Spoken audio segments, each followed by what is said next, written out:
Welcome back to another reading and correcting with me, Kindar, the Tiger Writes, and Ty, the Tiger Supervisor. These are where I read a chapter from one of my stories and correct it as I go. If you want to listen to these live, it's every Tuesday morning, 8 a.m. Eastern Time on Twitch and YouTube.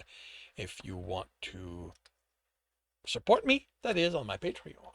Today we are doing chapter 64 of The Captain's Heart.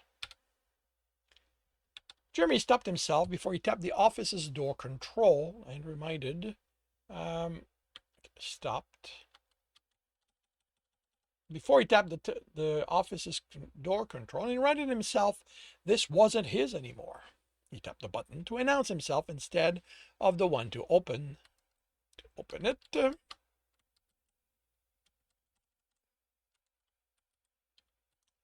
To open it. When there was no response, he tapped it again. The guy couldn't be ignoring him, could he? Gralgiran had said he'd received the last of the language session the day before, so he hadn't announced the day before. So he hadn't announced he'd drop by. It wasn't like he wouldn't be able to pause what he was working on for the duration of the short talk. Jeremy Bradshaw, a technician, called from the bottom of the stairs.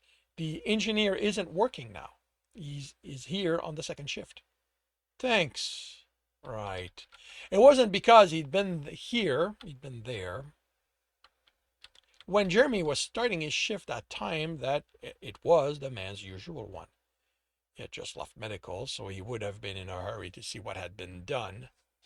He headed to his quarters, find out where the man lived, and no, he wasn't having this conversation in the other man's quarters, and he wasn't inviting him to his. This was work, so he was going to have it in engineering. The main issue was he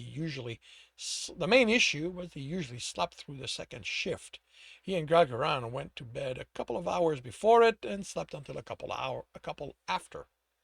A nice thing about a 28-hour day was that sleeping in could be the norm.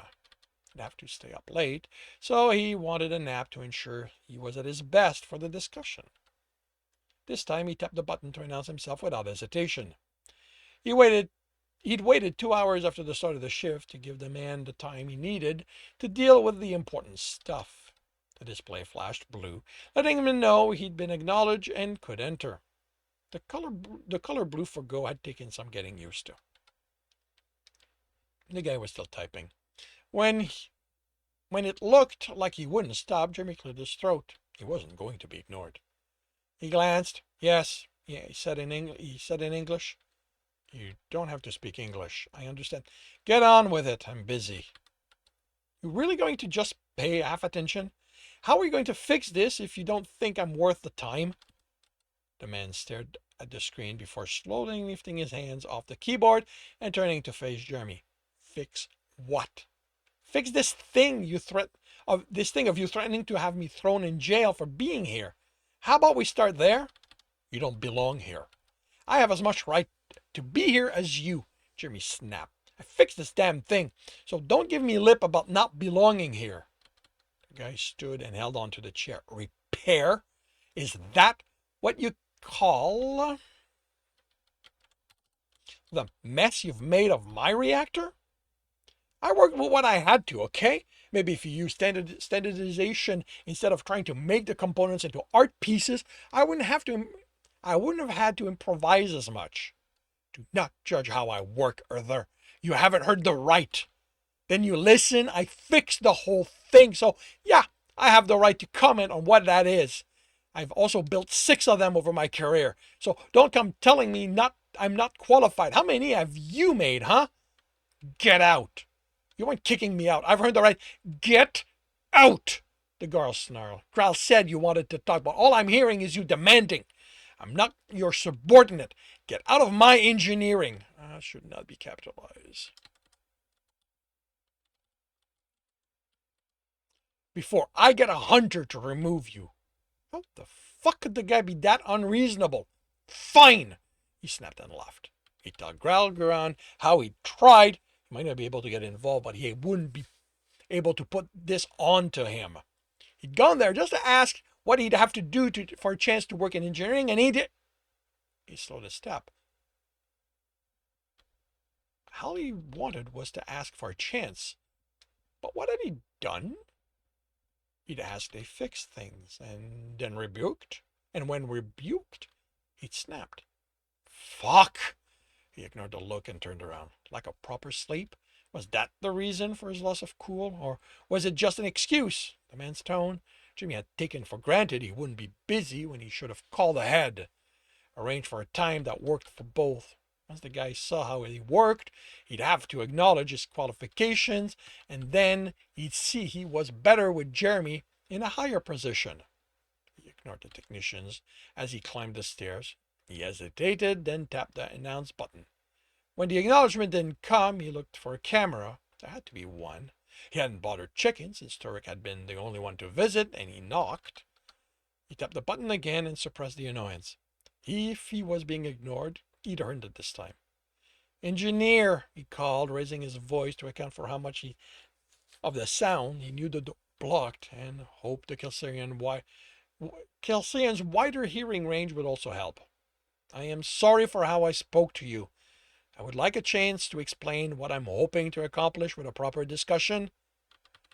How long do you wait before what? Barging in? Giving up? Neither sat well with him. He hadn't given up everything just to. The door opened. He stepped in. The man was back in his seat, arm crossed and glaring. I'm sorry, Jim began. I didn't mean to interrupt your work when. Which you're doing again? He ground his teeth to keep from replying. He was in the wrong here, not the engineer. I want to work in engineering. I want to show you that I know what I'm doing. If you let me, I can. What? The eyes narrowed, the ears folded in what Jeremy had learned to recognize as Kelsirian's getting ready for a fight. That you can do what, Jeremy Bradshaw?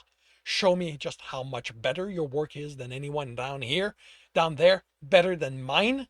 You haven't. He closed his mouth. That wasn't anything like what he was asking for, was it? He let out a breath. Okay, you're right. Part of me wants to show you just how good I am, and yes, that part thinks that once you've seen that, you'll give me my own lab and that I'll be able to design parts and to improve things. That's not how we do things. I know! He barely kept from throwing his hand up, but he knew the annoyance had made it through. More breathing. I just want to work. Why? Because I don't have anything else to do. You have your heart. What more do you need? Oh, I don't know. Something I value for myself. Something I know I had a hand in keeping running or making happen instead of having some of God arrange it for me. Arrange for me. Arrange it.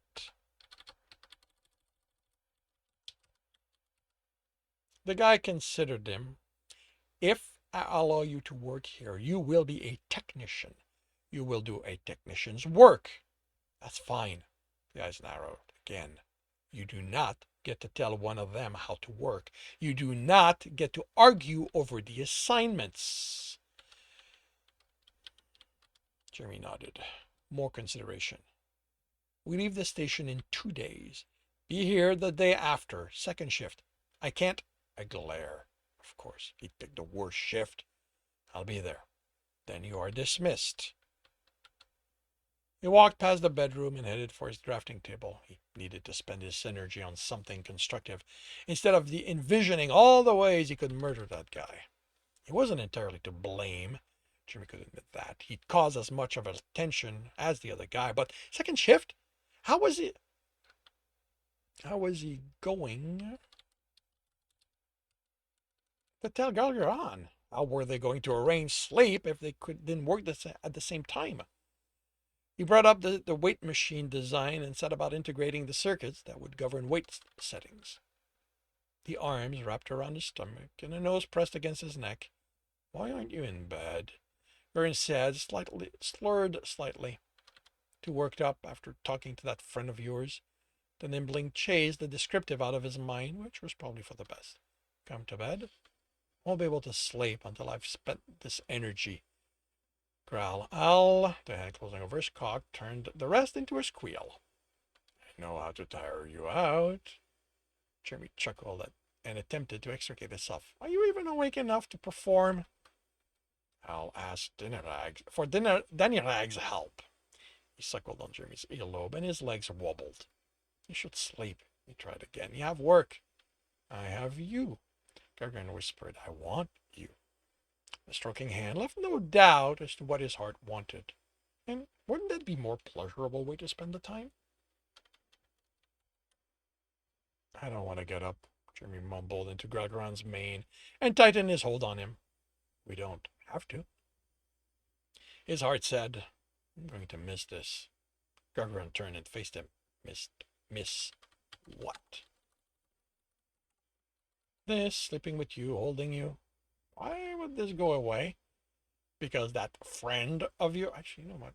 Nah, of your, yeah, I think that's going to work better italicized in this case.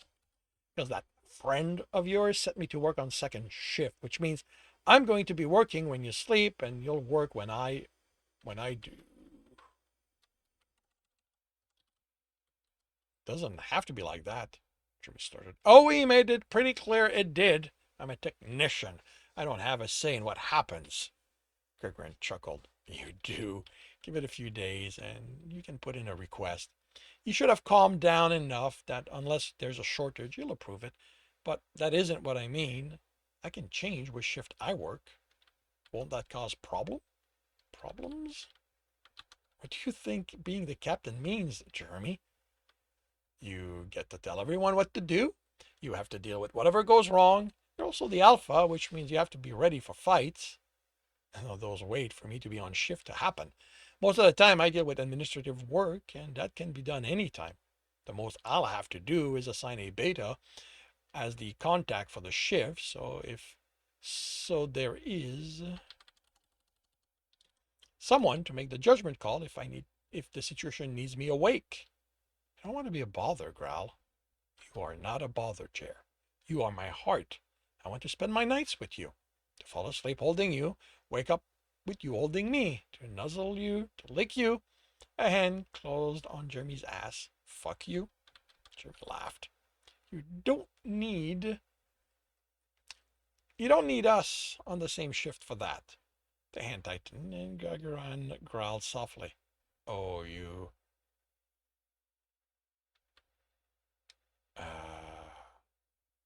might right now. You don't need us on the, okay, what? Oh, you mean. Oh, you mean right now. The Kelsirian pushed Jeremy onto his back and moved between his legs. Never a better time than now. Yeah, I'm probably going to I'll have to figure out how to make that happen, but not right now. Alrighty, and this concludes chapter 64 of The Captain's Heart. If you are enjoying this, please leave a like. If you want to know when the next chapter will be up, subscribe and hit the bell. If you want to read this story, it is available on Ream Story. If you want to listen to these live, it's every Tuesday morning, 8 a.m. Eastern Time on Twitch and YouTube. Links are in the notes, and with that, I shall wish you a good day.